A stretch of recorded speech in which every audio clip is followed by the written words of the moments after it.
podstate si to skracujeme tým, že nejdeme z Ružomberka, lebo je to 22,5 km z Ružomberka a je to také nezáživné po tej ceste. Tak ideme z Ľubochne.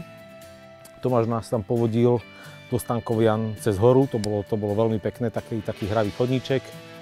A vykúklo slniečko už tak hodičke, už sme nad Stankovanmi a neviem, tretina je za nami.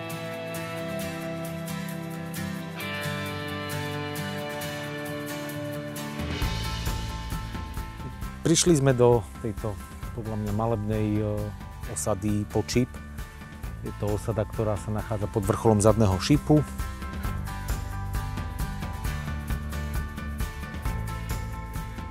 Odtiaľto ideme naspäť do Ľubochne, kde máme autičko, tak sa celkom teším na zjazd, lebo to bude taký čisto asi zjazd, nebude to už hore-dole.